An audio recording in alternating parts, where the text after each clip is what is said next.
Miriam Lapierre, a previously unattested weight scale in Panãra. CVC CVː. Boa tarde, bem-vindo. Boa tarde a todos.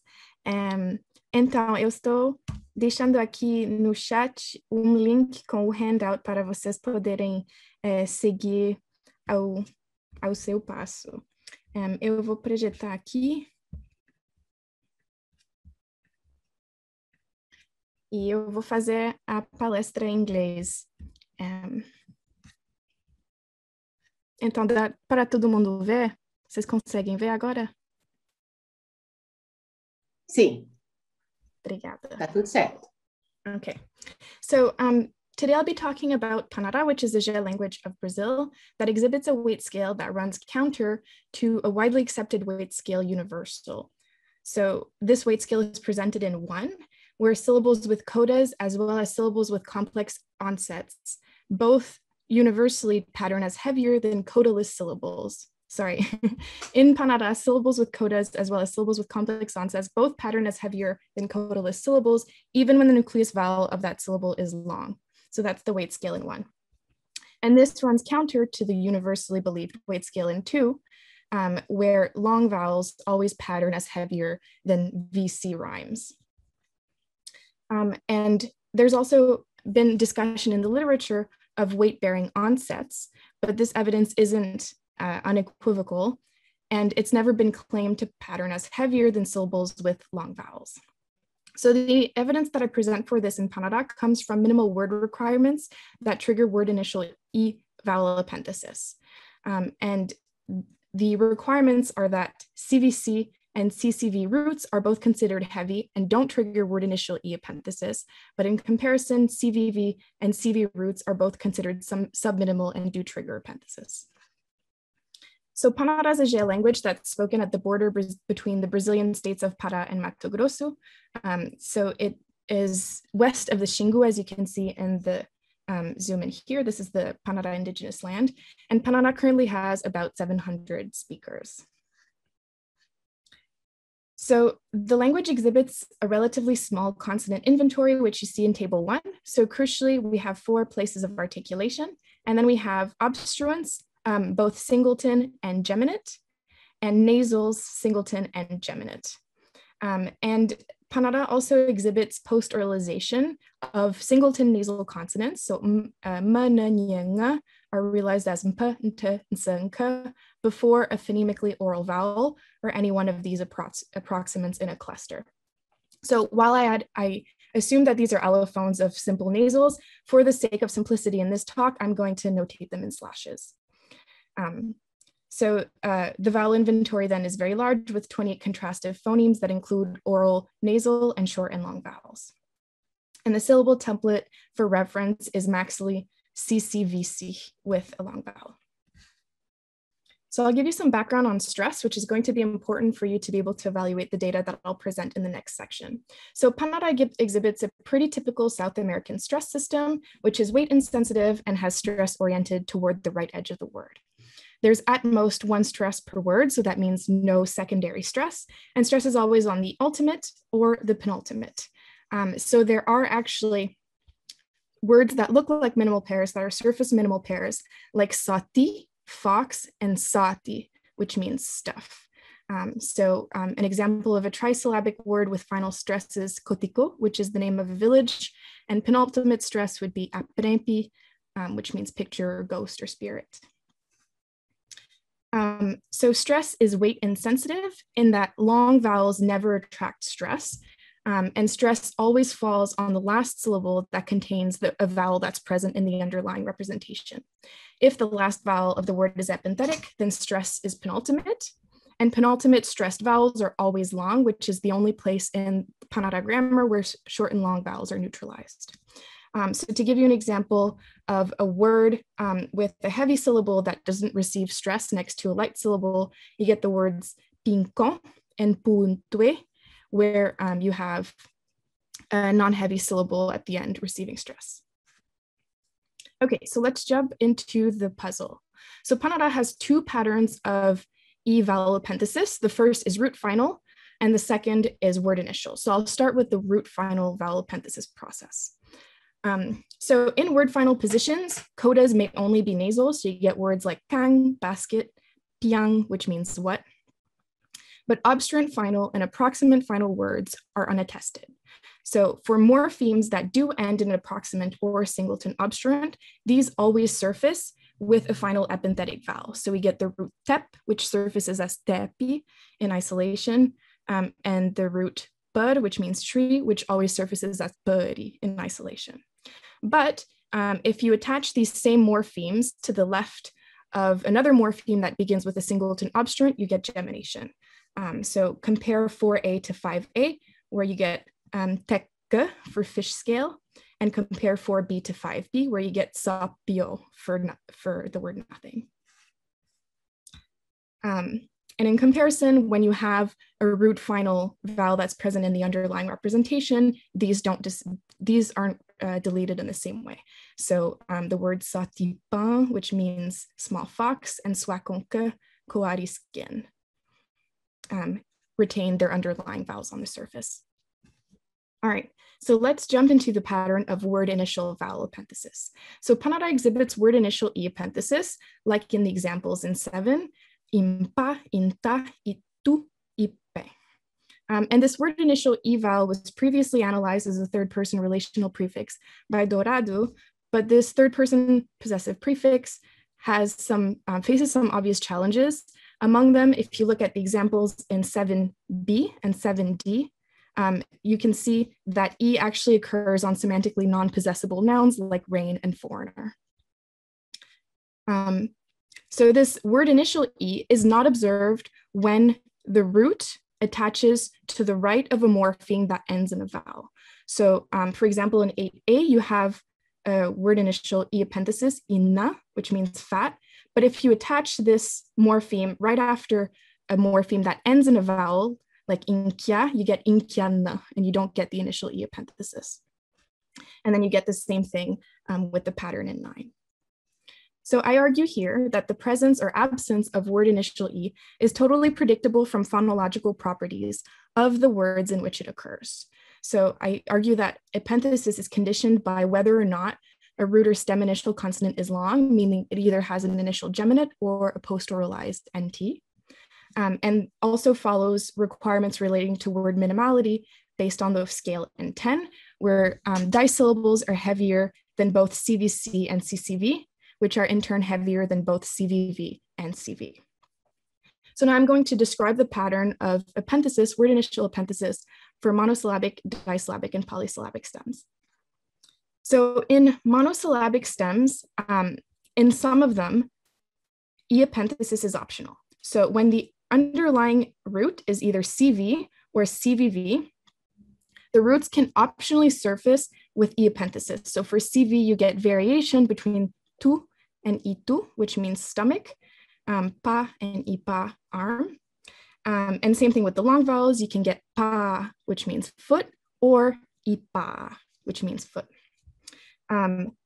So I argue that this data here provides evidence for a weak word minimality requirement for phonological words, because initial E here augments the size of the word by 1 syllable, but I argue that it's simply a preference because it's not obligatory because of the observed variation. There are also roots where initial E is prohibited. So in roots that are underlyingly CRV, where R is a glide, CVN or CVC, root initial E epenthesis is barred. So this provides evidence then that these specific root types already fulfill the minimal word requirement and that they can't be augmented by word initial E epenthesis. So for example, you have the word Q, which is cold, which cannot be realized as EQ. You get the word tung, which means raw, which cannot be realized as itang. You get tepi, which cannot be realized as itepi. And finally, in monosyllabic roots, there are words where initial E is mandatory. So these are monosyllabic roots with either an initial geminate or an NT. And so this provides evidence that epenthesis is also necessary in the presence of these root initial long consonants, and that syllable initial NTs or geminates are impermissible. So the root that has a geminate P surfaces always as ipé and can't be realized with simplified pe. The root itu can't be realized as tu without epenthesis. And then same thing with the NTs, you get inta, which can't be realized in isolation as ta, impa, which is liver, which can't be realized in isolation as pa. And then roots of the type long initial geminate or initial NT with either a nasal consonant or an oral consonant in coda pattern identically to the ones that I showed you above here. And so what I'm showing here is that morpheme final epenthetic E is extrametrical and does not satisfy the minimality requirement. So final E epenthesis only surfaces because word final codas are banned as in section 3.1. So you get the root ikong, which can't surface as kong, ikyuti, which can't surface as kyuti, etc.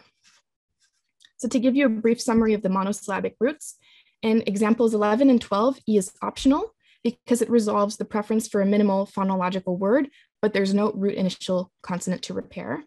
In 13 through 15, E is prohibited. I argue this is because the minimal weight requirement is already satisfied and there's no long consonant at the beginning of the root.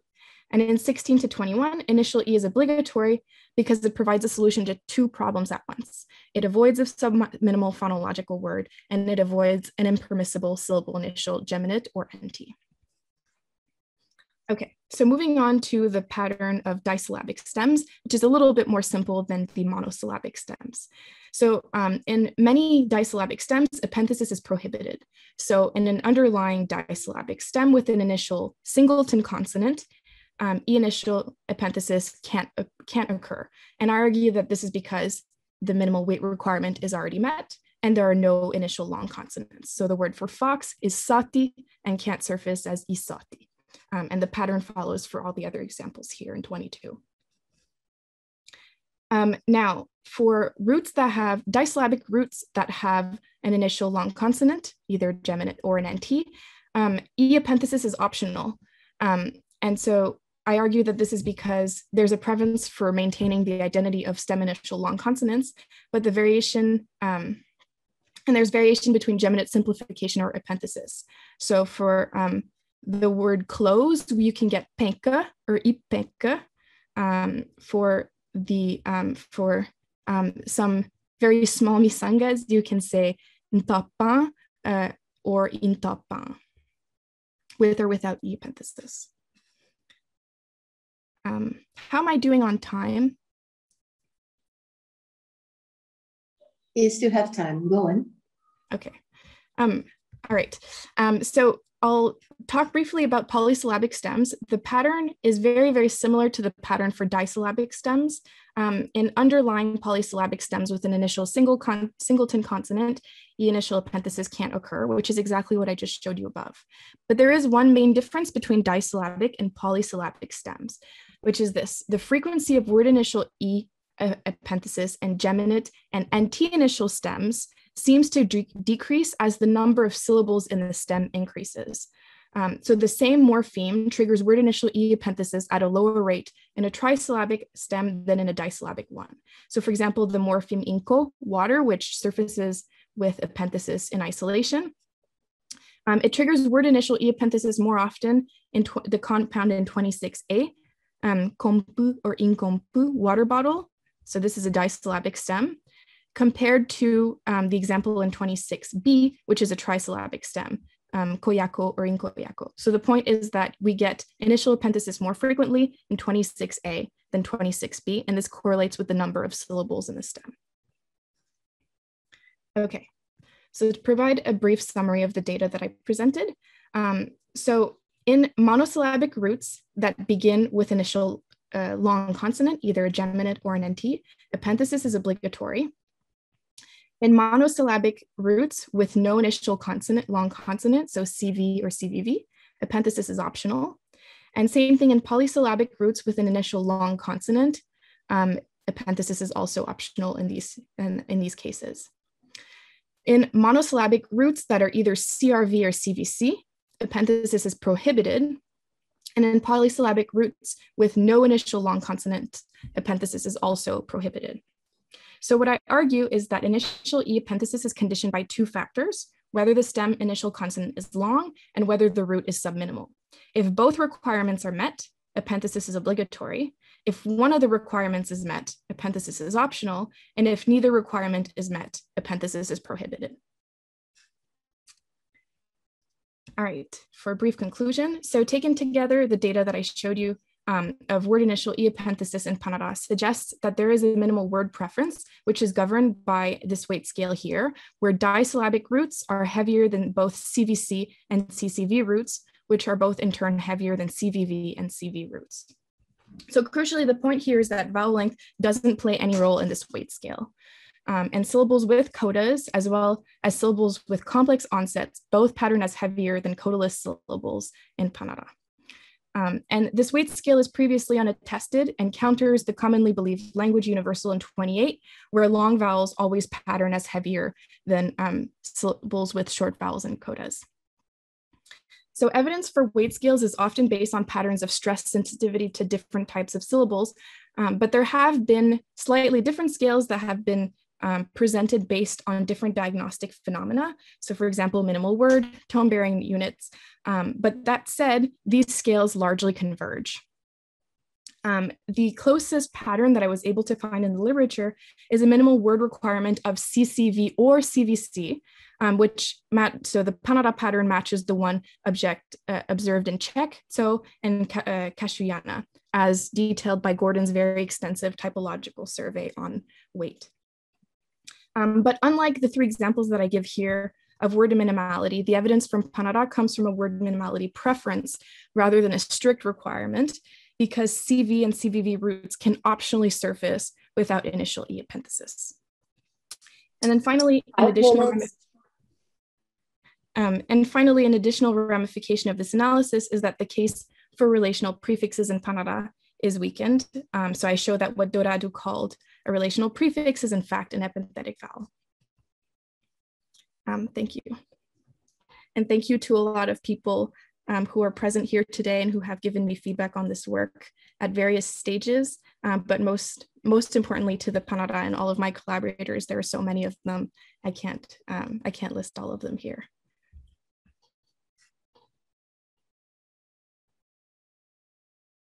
Thank you. Questions, everyone?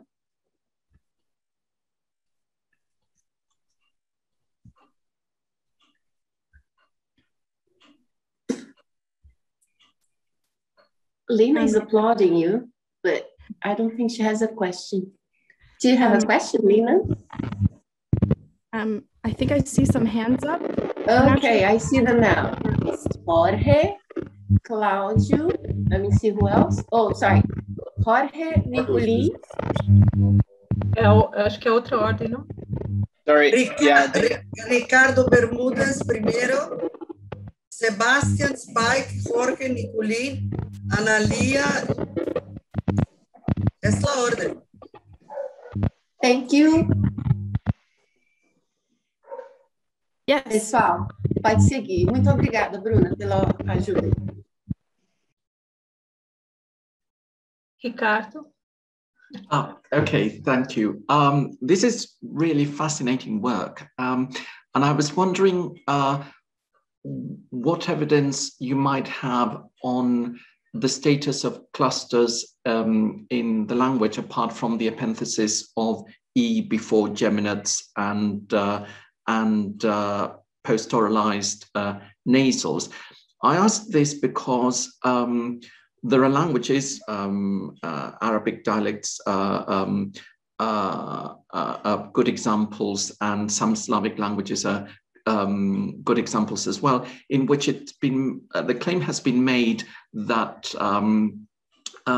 word initial clusters are not actually onsets, but rather sequences of some specially licensed consonant plus singleton onset. So, for instance, for Moroccan Arabic, even muta cum liquida in word initial position is actually an extrasyllabic T that may be licensed by an empty vowel or an unsyllabified mora, or form what Kiparsky calls a semisyllable, plus then a singleton onset. And it seems to me that if that analysis were viable for your language, it might weaken the argument for a counterexample to the weight scale, because then in that case, you would have simply a word minimality restriction counted over abstract syllables or syllables and semisyllables, essentially that would be it. There would be no evidence for a weight scale as such. So you're asking, what is the evidence for the clusters? And by the clusters, do you mean the singleton and glide, or do you mean the long consonants? Yeah. What I was talking about so what would be the evidence that initial obstruent plus sonorant tautosyllabic branching, tautosyllabic clusters are branching onset, and what evidence is there that the word final consonant is a coda rather than a specially licensed consonant? So if that were, say, Moroccan Arabic, something like tra would be T in a semisyllable plus ra, and something with what appears to be a coda might be, again, a CV syllable plus another semisyllable. You see what I mean? Yeah, so I think, is this the kind of example that you wanted to see? So this is actually a cluster. So this is kura, and when those are spoken in isolation, you do get this excrescent vowel in the middle. So similar to the Moroccan Arabic or several Arabic dialects that have been described, the idea would be, following, for example, the words of Gophos, that the gestural overlap between the obstruent and the approximant is rather quite loose. Exactly. So, yeah. Right, exactly. Which might be part of the reason, as you say, why these clusters might somehow be behaving as semi-syllables or something of the sort.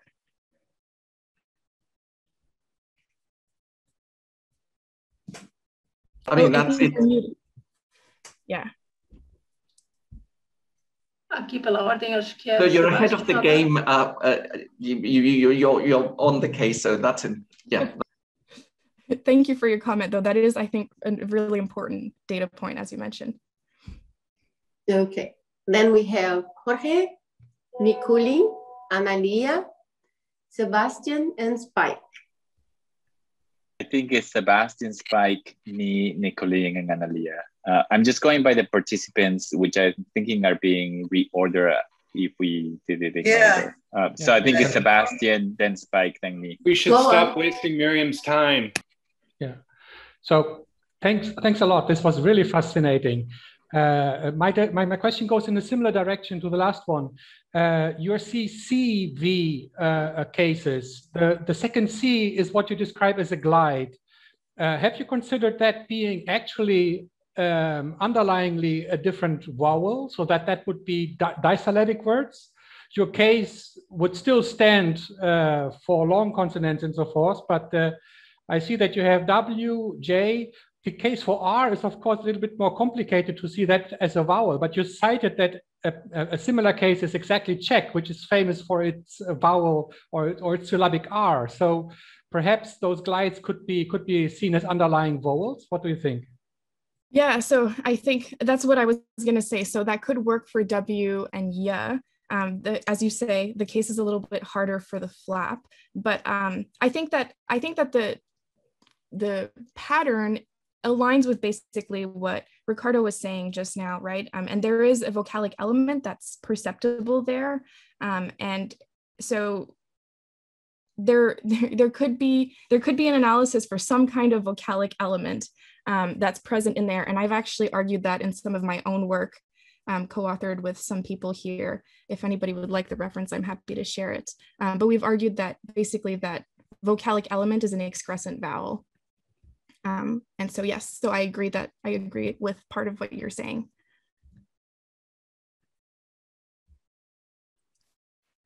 Okay, I'll jump. Go. Next up. Great talk, thank you.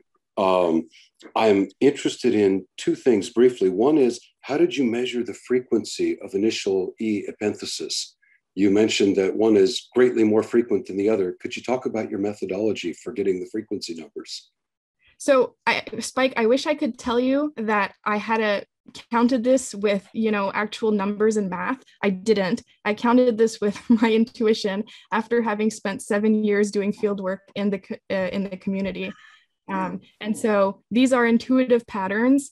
I can't give you the exact numbers. I would say that it also varies a lot by generation, so that if I were to do a quantitative analysis, yeah, Bernat's nodding his head, the word initial E epenthesis is a lot more frequent with the older speakers than with the younger speakers. And so I think that there's, right. So the categorical ones are categorical. The variant ones vary by age group and by speaker, I would say. There were also a lot of different dialects of Panãra before contact in 1971. And I actually suspect that a lot of the older speakers who are from different original villages have epenthesis at different rates as well. But that's something that I'm hoping to quantify with a corpus in the next couple of years. Unfortunately, I haven't been able to go back for a little while, so haven't quite gotten to it because it's the word in isolation, which is not a common thing to get in a natural recurring corpus. Yeah. Okay, I'll save the second question and talk to you privately about it.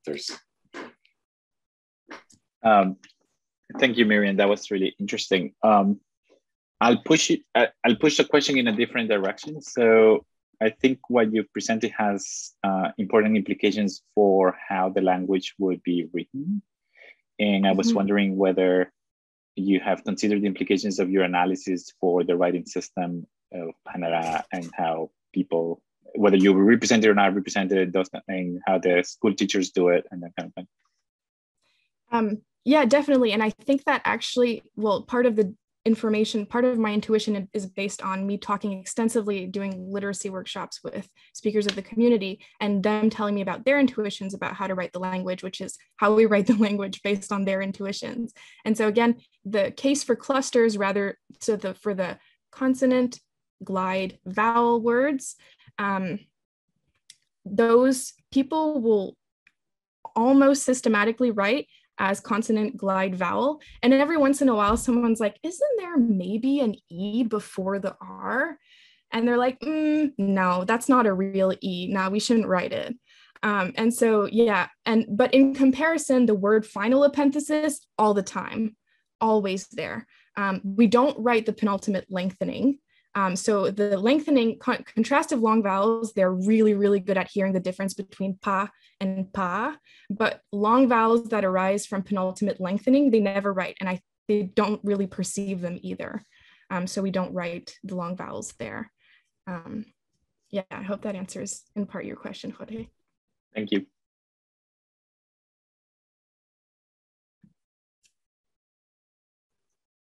Well, if the other questions have melted away, I can ask my second question.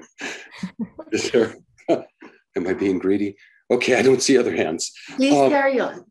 So, Miriam, I was fascinated by how critically this analysis depends on two things. One is saying that the initial consonant is not just a syllable well-formedness condition that requires that initial epenthesis, but weight, which is in part driven by an analysis of your underlying form, which comes from sort of morphological alternation.